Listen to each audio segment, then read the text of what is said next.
es el grupo de los feliformes, que son aquellos que tienen forma de félidos, por lo que podríamos decir que los carnívoros en general se dividen en estos dos grupos. ¿Te pareces más a un cánido, a un lobo, un perro? ¿O te pareces más a un félido, a un gato, a un tigre? Y así es como se dividen de forma principal. No sé cuántos vídeos me va a llevar a explicar todo el orden carnívora, pero estimo que serán entre 4 y 6. Así que preparaos. Y hoy voy a comenzar hablando del grupo de los caniformes, de aquellos que se parecen más a un perro. Y este grupo encuadra distintas familias. La más conocida de todas es la familia de los cánidos, familia Canidae, pero encuadra otras familias menos conocidas, como son los úrsidos, que es donde se encuentran las distintas especies de osos. Están también la familia de los mustélidos, cuyo máximo representante, digamos, a nivel de mascota es el hurón. En este grupo encontramos animales como los tejones, las nutrias, las comadrejas, etc. Todos normalmente de pequeño tamaño. También un grupo ya menos conocido es el de los prociónidos, cuyo máximo representante o el más conocido son los mapaches.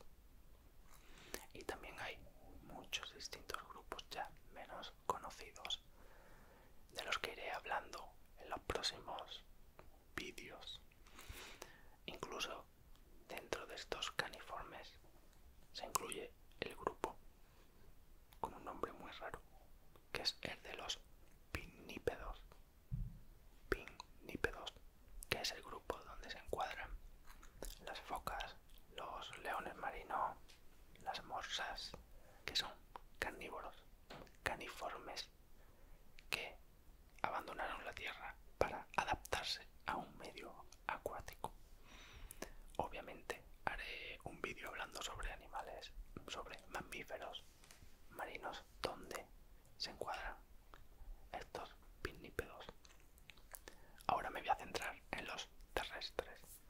Estos caniformes tienen unas características que en conjunto, digamos, los hace similares. Luego tienen muchas diferencias entre ellos, pero hay características muy parecidas. Todos ellos, o la gran mayoría de ellos, presentan, por ejemplo, un hocico alargado, más o menos alargado, al contrario de los feliformes, que suelen ser más chatos, un hocico más aplanado. Y además, las uñas de los caniformes no son retráctiles, es decir, no pueden esconderlas, como si pueden hacer los feliformes, o la mayoría de los feliformes pueden esconder y sacar las uñas. Los cánidos no, ellos no pueden esconderlas. Y en el vídeo de hoy quería centrarme en la familia más famosa, más conocida, la de los caniformes, que es la que le da nombre a este grupo, que son los cánidos, la familia Canidae. En el siguiente vídeo hablaré de otras familias, pero en este me voy a centrar solo en los cánidos. Y es que hay aproximadamente unas 35 especies de cánidos repartidas por el mundo. 35 especies de lobos, zorros, perros, coyotes, chacales, etc. Aquí se incluye el perro doméstico. Hay perros salvajes y perros domésticos. Y es que el perro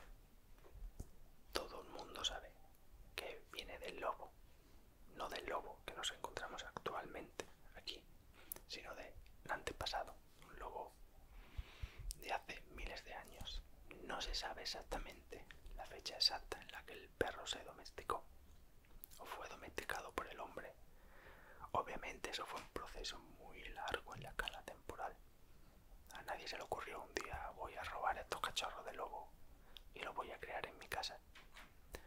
Más que nada porque se sospecha que cuando el hombre empezó a domesticar al lobo, el hombre no tenía casa. Todavía era un cazador-recolector, ya que se sospecha que fue antes de la invención de la agricultura y de la ganadería, que es en realidad lo que permitió al Homo sapiens establecerse en zonas para siempre. Antes de esto eran nómadas, iban, al igual que otros animales, iban recorriendo territorios, cazando o recolectando lo que la naturaleza le daba. Pues hace unos 20, 25, 30.000 años el hombre empezó a domesticar al lobo y de ahí pues se ha generado en la gran cantidad de razas que encontramos hoy día, muy distintas al lobo, pero porque el hombre está interviniendo mucho en su reproducción. Es verdad que existe un caso contrario que me llama la atención y es igual que el lobo ha sido domesticado y hemos tenido el perro, hay perros que han hecho el camino opuesto y se han asilvestrado o asalvajado.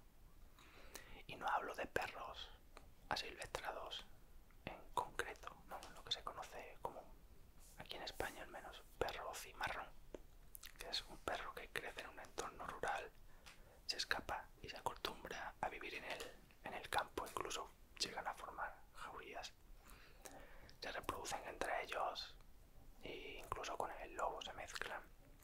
No hablo de esos, sino hablo de un proceso de perros que empezaron así y que a través de cientos de años han dado lugar a una subespecie que se conoce como dingo. Quizás algunas personas hayan oído hablar antes del dingo. Como estáis viendo en la imagen, es algo parecido entre un perro, un lobo, un zorro. Tiene un aspecto bastante parecido al lobo, pero no es exactamente como el lobo.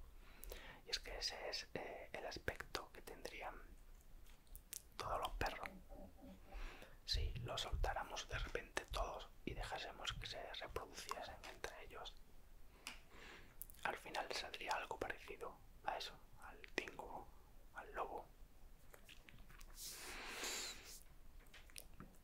Vamos a pasar ya a las distintas características que comparte todos los cánidos y explicaré también algunas diferencias que tienen. Los cánidos, como ya he dicho, son carnívoros y podríamos decir que son los carnívoros más extendidos, ya que encontramos cánidos por todo el mundo. Son capaces de adaptarse algunas especies muy bien a distintos entornos. El lobo y el zorro nos lo encontramos prácticamente en todos lados. El zorro también con cierta ayuda del hombre, que lo hemos transportado de un lado para otro para poder cazarlo simplemente, pero normalmente se adaptan a todo, a cualquier ecosistema. Y también tenemos por otro lado cánidos que son más específicos, están adaptados a ciertos entornos normalmente hostiles que necesitan unas características especiales. Por ello encontramos cánidos pues en desiertos, encontramos cánidos en el Ártico, encontramos cánidos en bosques, en selvas, en todos lados hay cánidos. En cuanto a su peso, pues depende mucho, varía mucho con las especies. Obviamente, esta adaptación a distintos ecosistemas, a distintos nichos nichos, a distintas formas de obtener su alimento, nos ha llevado a tener distintos pesos. Pesos muy dispares, ya que encontramos pues las especies más pequeñas de zorros. Hay algunas que apenas llegan al kilo, son muy pequeñitas, hasta un macho adulto grande de lobo, que es la especie de cánido más grande que hay, es el lobo, que puede llegar a pesar fácilmente 50-60 kilos. Así que hay una gran diferencia, cánidos de 1 kilo y cánidos de 60. Algunos cánidos son solitarios, quizás se juntan para aparearse, forman parejas normalmente de forma estacional cuando llega la época reproductora. Esto suele ser la vida un poco más de los pequeños cánidos y por lo tanto no forman grandes grupos como si lo hacen los lobos. Los lobos son los cánidos más sociales que hay, forman grupos de decenas de individuos, grupos muy jerarquizados, donde encontramos claramente individuos que están arriba, individuos que son sumisos o subordinados, y que esta capacidad de asociación les da muchísima ventaja, ya que les permite poder cazar presas más grandes que de otra forma, de forma separada. Un animal, un individuo solitario, no sería capaz de hacerlo. Los lobos pueden cazar bisontes, pueden cazar alces, ciervos, caballos, pueden cazar animales muy grandes. Esta asociación que les permite cazar animales grandes también les ha permitido evolucionar, desarrollando cuerpos más fuertes y más pesados. Es por eso que normalmente los cánidos más grandes suelen ser los que viven en grupo y los cánidos más pequeñitos son los que viven de forma más individual, tienen una vida más solitaria. Aquí habría que destacar a los coyotes, que se han visto, coyotes y chacales también se han visto que son los más flexibles. Algunos pueden llevar una vida enteramente solitaria, otros pueden estar a veces temporadas solos, otra temporada se agrupan, algunos se tiran toda la vida agrupados formando grandes jaurías. El término que se utiliza para nombrar a un grupo de cánidos es jauría, así que son los más flexibles de todos. ¿Qué otra característica comparten? Bueno, pues por ejemplo la fórmula dental es la misma, varía obviamente el tamaño del diente, pero tienen el mismo tipo de diente. Destacan pues por tener caninos muy grandes, que les ayuda a agarrar a las presas y hacerles daño para poder acabar con ellas. Y todos los carnívoros, esto ya no hablo solamente de los cánidos, sino de los carnívoros en general, presentan un tipo de muelas que se denominan muelas carniceras, que compactan muy bien unas con otras y actúan como verdaderas trituradoras, lo que les permite desgarrar la carne y en algunas especies incluso masticar partes duras como hueso o cartílago. Todos comparten además la misma forma de termorregulación, o al menos parecida. Por ejemplo, cuando quieren disipar calor, cuando hace calor, ellos no pueden sudar como si sudamos nosotros u otros animales. Los perros no sudan. La única parte por la que pueden sudar es por las almohadillas, que, como comprenderéis, es una parte bastante ridícula. Por lo tanto, el sudor no contribuye en gran parte a perder calor. ¿Qué es lo que hacen? Pues jadean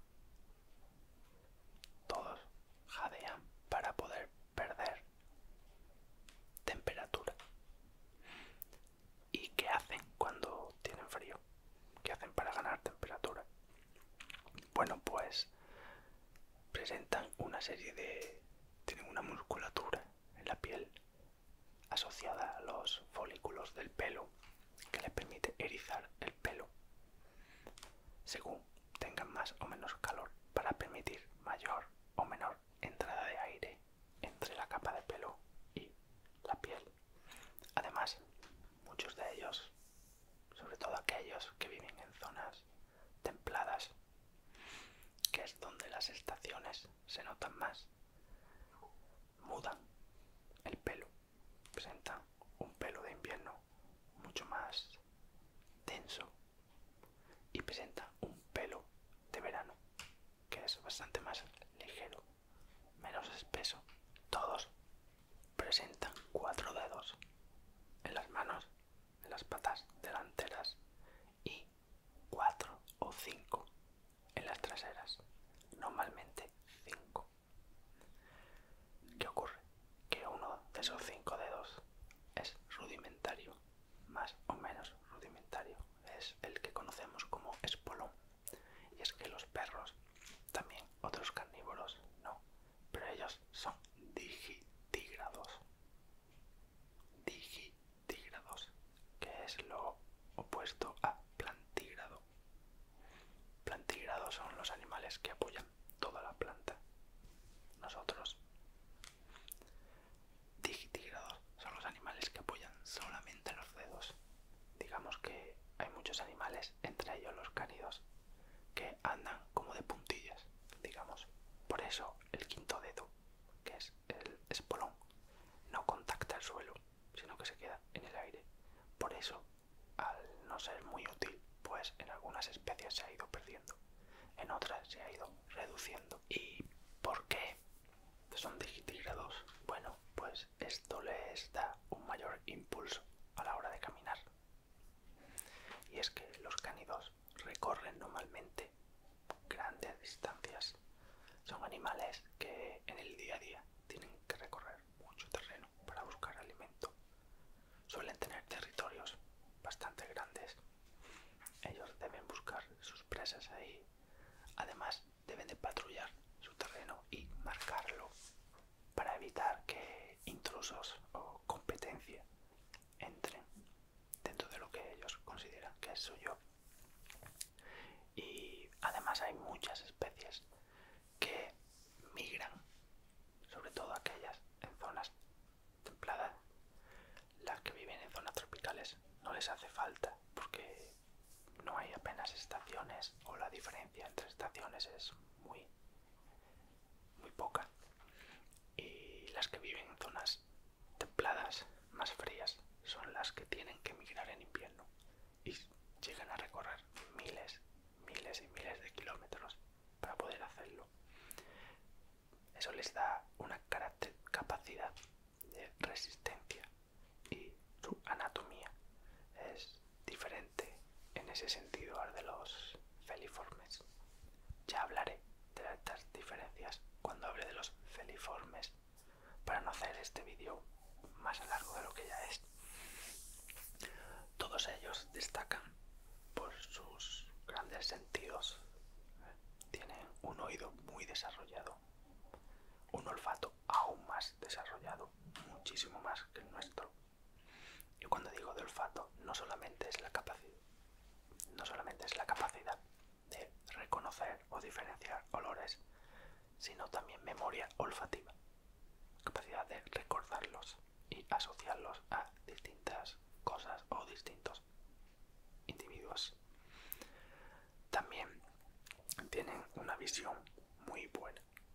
No solo es olfato y oído, sino que también son capaces de ver bastante bien. Al final son animales diseñados para la caza y todos estos sentidos pues le dan gran ventaja, ya no solo para la caza, sino también para marcar el territorio, ya que, como muchos de vosotros ya sabréis, ellos marcan los límites de su territorio con orina, con heces, incluso con la secreción de distintas glándulas. Destacaría las glándulas anales que se encuentran alrededor del ano, la glándula supracaudal que se encuentra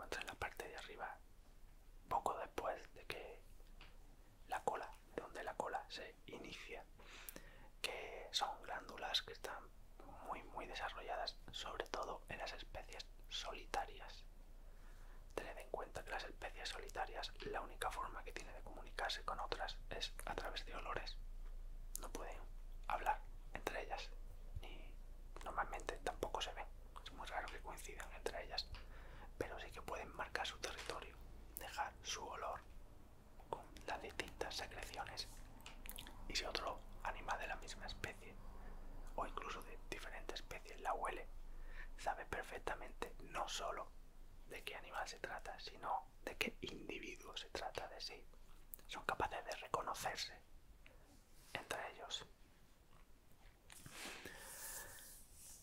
Destacaría una característica que solamente presenta una especie, solamente una de ellas, que es el perro mapache japonés, también conocido como tanuki. ¿Lo veis en la imagen?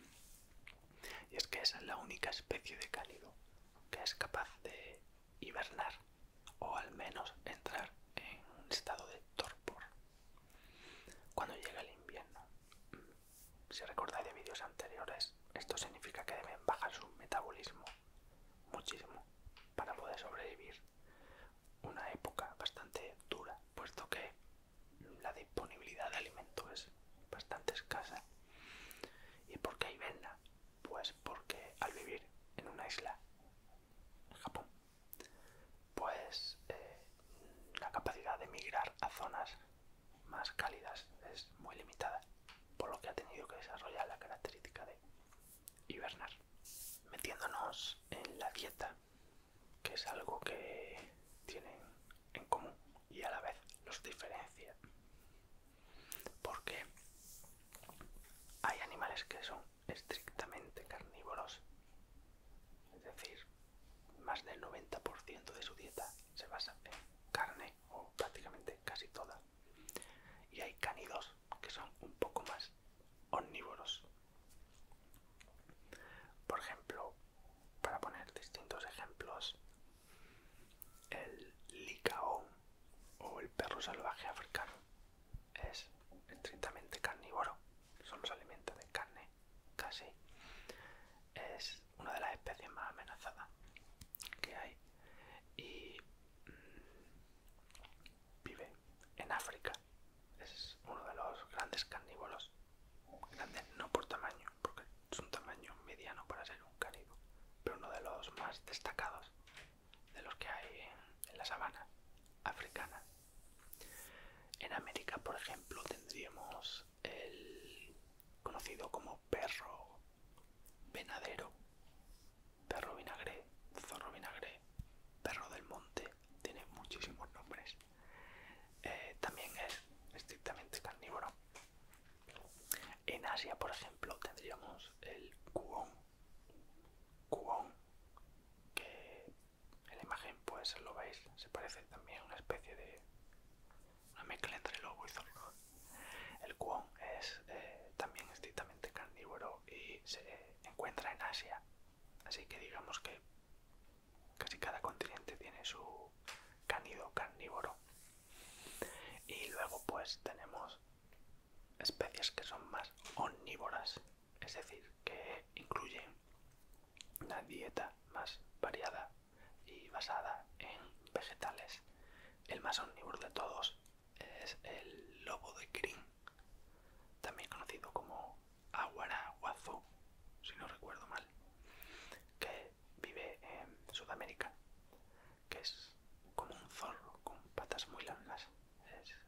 Me parece uno de los animales más elegantes que he visto, y que es el cánido más omnívoro, ya que la carne solamente constituye un 50% de su dieta.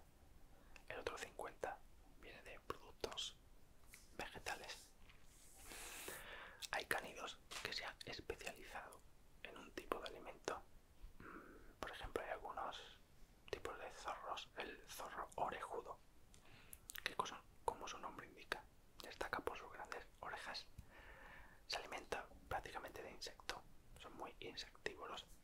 Muchas especies de cánidos pequeños se consideran insectívoros.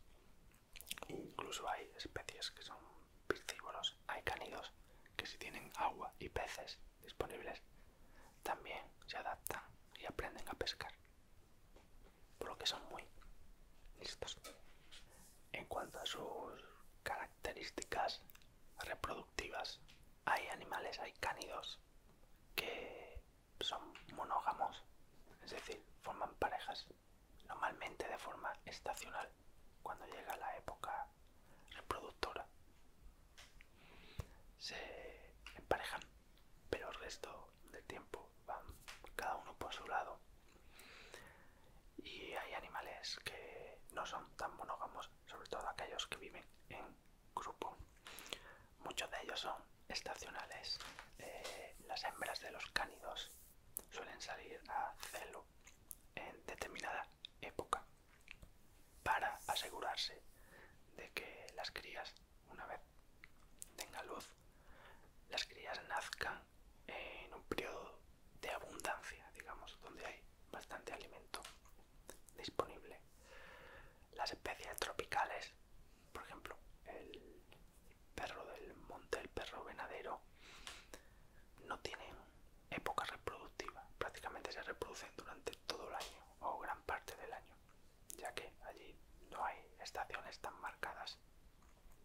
Pero las que viven en zonas templadas sí que suelen entrar a celo para poder parir en época de abundancia. ¿Y de qué depende esto? Pues no depende de la temperatura externa, como la mayoría de la gente piensa, sino de la longitud o de la duración, mejor dicho, la duración de los días. Cuando su cuerpo va detectando que los días se van alargando, se producen una serie de cambios hormonales que hacen que éstas salgan a celo, copulan, tienen aproximadamente unos 2 meses, varían un poco entre unas especies y otras, pero son unos 2 meses de gestación, y entonces dan a luz, normalmente cuando ya es primavera, que hay muchísimo alimento disponible. Existe una serie de... no una serie, sino hay una característica que me resulta muy curiosa en aquellos cánidos que viven en grupo, principalmente el lobo. Todos sabéis que en los grupos pues está los individuos alfa, los beta, gamma, pan. Hay distintos escalafones, digamos, en la jerarquía. Pues en cuanto a reproducción, se da la característica de que aquellos animales que se encuentran en un escalafón inferior, que suelen ser normalmente los animales más jóvenes, más inexpertos, más débiles, esos animales sufren una especie de supresión reproductora que ya no solo es en base a comportamiento, sino incluso hormonal. Y es que los individuos en un escalafón más bajo, que suelen ser los jóvenes o los más débiles, estos individuos no llegan a producir las hormonas necesarias, de forma que pierden el interés por reproducirse. Esto se da sobre todo en el caso de los machos. En las hembras hay algo parecido, pero al contrario, a la vez.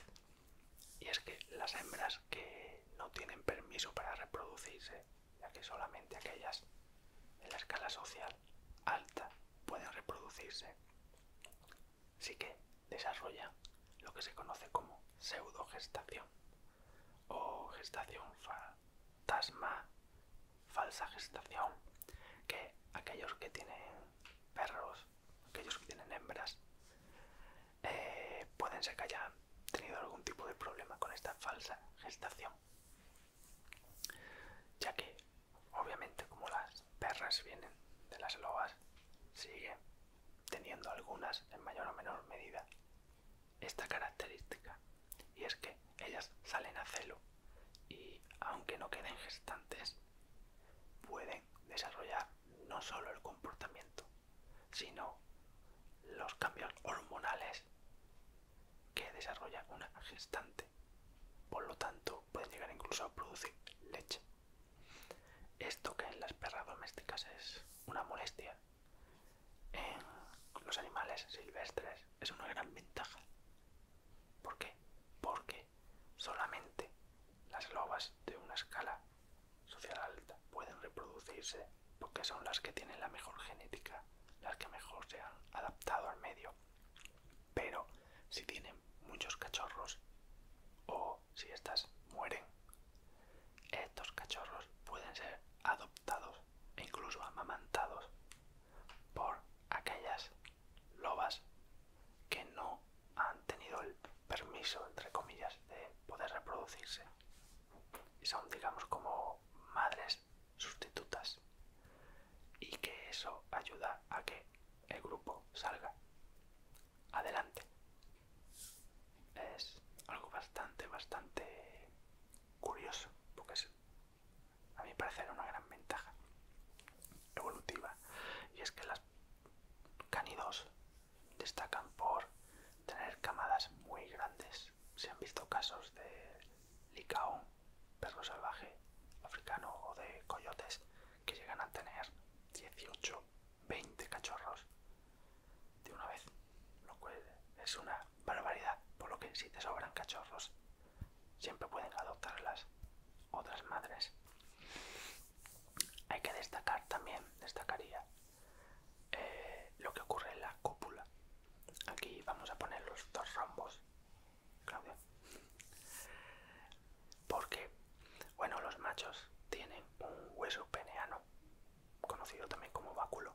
Tienen un hueso dentro del pene para darle mayor soporte, mayor rigidez, que ayuda en la cópula y que además permite que, digamos, que el glande del pene tras eyacular se ingurgita, digamos que se infla como si fuera un balón, evitando que el macho pueda retirar el pene. Esto es lo que se conoce como cuando se dicen dos perros se han quedado pegados. Cuando se quedan pegados es que ahí ha habido eyaculación. Y pueden estar pegados pues 30 minutos, una hora, hasta 2 horas. Se han visto especies que están hasta 2 horas pegados. ¿Y por qué ocurre esto? Creo que es el zorro fennec. El zorro fennec, que es un zorro del desierto, el que puede llegar a estar hasta 2 horas. Esto ocurre porque, pues, las hembras de los cánidos, como tienen varios cachorros, cada cachorro necesita un óvulo, por lo tanto son multi ovuladoras, digamos, a diferencia de otras especies, humanos por ejemplo, que normalmente hay un óvulo o dos raramente. Las perras necesitan hacer muchos óvulos, las perras digo, los cánidos, para sacar muchos cachorros. Además no salen todos a la vez, sino que se liberan a lo largo de X horas. Esto hace que haya la posibilidad de que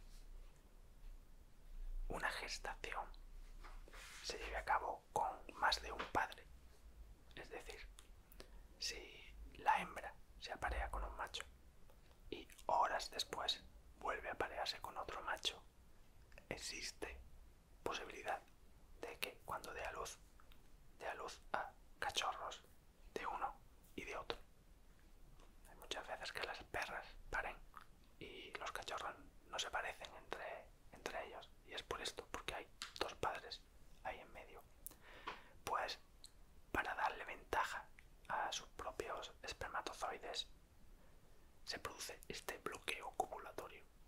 Yo eyaculo, pero ahora me quedo pegado, por lo tanto evito que otro macho llegue a eyacular después, y al menos le doy una ventaja temporal a mis espermatozoides para fecundar la mayoría de los óvulos que haya ahí, lo cual me parece algo también bastante curioso, y es por eso que se produce este bloqueo copulatorio. Bueno, después de esta parte sexual, digamos. Quería terminar el vídeo, que seguramente se haya alargado bastante, pero es que los cánidos son uno de los grupos que más pasión levanta a la gente. Quería hablar pues de los problemas que estos encaran hoy día, problemas de conservación, al igual que he hecho en vídeos anteriores. Y es que hay algunas especies de cánidos que están muy amenazadas, en primer lugar por la persecución que ha habido por parte del hombre hacia muchos de ellos para proteger normalmente los animales domésticos, el ganado principalmente. De todos es conocido el conflicto entre el hombre y el lobo. Siempre ha habido ahí una guerra de amor y odio desde hace mucho tiempo. También, al igual que a otras especies, como cada vez hay más personas, cada vez estamos urbanizando o convirtiendo terreno silvestre en terreno agrícola, cada vez entramos más en conflicto con ellos y les estamos quitando espacio, lo cual aumenta la tasa, digamos, de encuentros entre el ser humano, sus animales domésticos y los cánidos salvajes. Y a su vez también existe mayor riesgo de enfermedades traspasadas entre perros y cánidos silvestres, tanto hacia una dirección como hacia otra, que todos nosotros nos preocupamos de que un animal silvestre no le pegue nada a nuestro perro, pero nuestro perro puede pegarle muchas cosas también a ellos, porque nuestro perro está vacunado y por lo tanto no sufre una enfermedad, pero el silvestre no está vacunado, y aunque nuestro animal no desarrolle ningún signo, puede pegarle esa enfermedad al silvestre. Esto es muy importante. También la hibridación. Todos los perros que hay en zonas rurales y que pueden entrar en contacto, mayor o menor medida, con cánidos silvestres, existe un riesgo de que hibriden entre ellos y por lo tanto la especie desaparece, ¿no? Así que son muchos los peligros que encaran los cánidos en el día a día. Hay especies que ya han desaparecido. El lobo de las islas Falkland desapareció hace unos 150 años o así. Es una lástima final. Las especies de las islas son las que más sufren. Y hay otras especies que, gracias a la intervención del hombre, porque estamos haciendo muchas cosas bien, están saliendo de lo que parecía que era su final, ¿no? Al igual que pasó el lince aquí en España. Esto ha pasado, por ejemplo, con el licaón, el perro salvaje africano.